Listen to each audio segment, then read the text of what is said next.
Hello, scientists. Okay, today we are looking at the rubric that tells you exactly what you are going to need to do for your summative that comes at the end of the unit we are starting. So we are starting a unit on cellular structure and function. And this rubric right here is going to outline exactly what you are going to need to show me at the end of this lesson to score proficient and show me that you understand everything we want sixth graders to know about this unit. Okay, so let's just walk through this rubric together. While we're doing this, I want you to think about a couple things. One are, what are some questions you have about this rubric? Maybe you don't understand a word or a part of the instructions.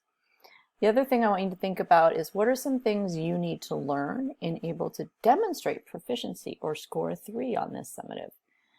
So I have spots for you to answer those prompts on the opposite page here in your notebook. So be thinking about those as we go through these instructions. So we learned a system is a group of related parts that make up a whole and can carry out functions its individual parts cannot. A cell is a system of parts that allow it to carry out the function of life. And that's what we're going to start focusing on, cells. So I want you to think of as you're learning about cells, I want you to think of another system that has functions that are similar to those of a cell, and then come up with analogies within your system that represent organelles in a cell. There might be some big words in there you don't know. Maybe you need help defining. That'd be good things to write in your notebook right now.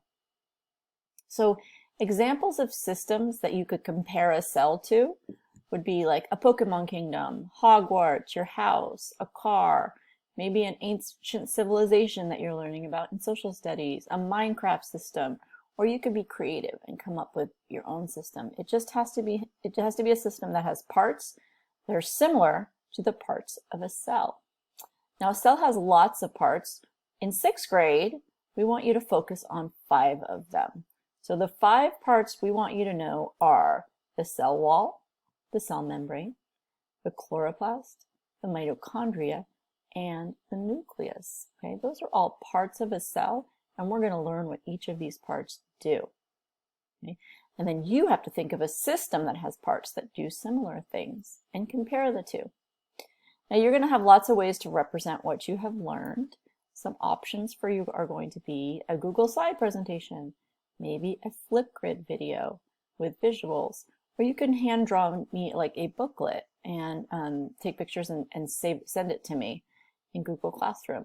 So whatever format you choose, it must contain the following for each of the 5 cell parts that we talked about up here. So remember, we talked about these 5 cell parts.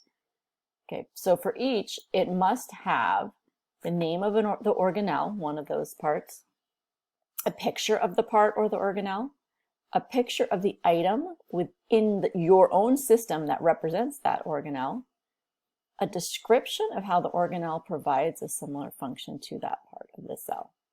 Okay, and I'm going to show you in class an example. I'll give you an example model so you can see what each of these things might look like for you.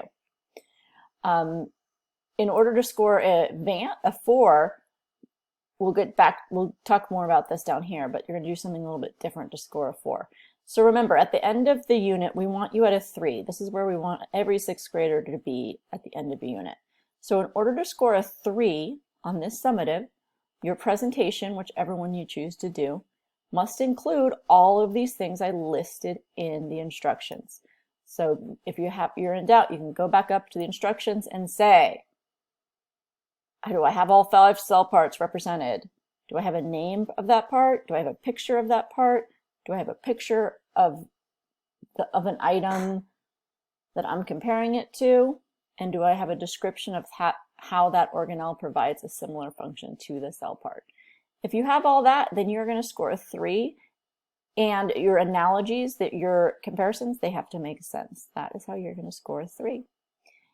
If you're missing some of those items, or your analogies aren't really great, they don't make a lot of sense, then you're going to be at a 2.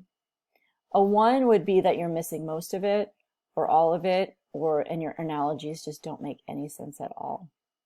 Now, remember, a 4, if you score a 4, that's showing that you know more than we want a 6th grader to know. So in order to score a 4 on this, you need to do everything you needed to do to get a 3, And then I'll show you this more in class, but at the end of this unit in Discovery Education, the Cell as a System unit, there's actually a summative assessment at the end. If you take that summative assessment and you score 10 out of the 14 questions correctly, then you will have a 4 on this assessment. Okay?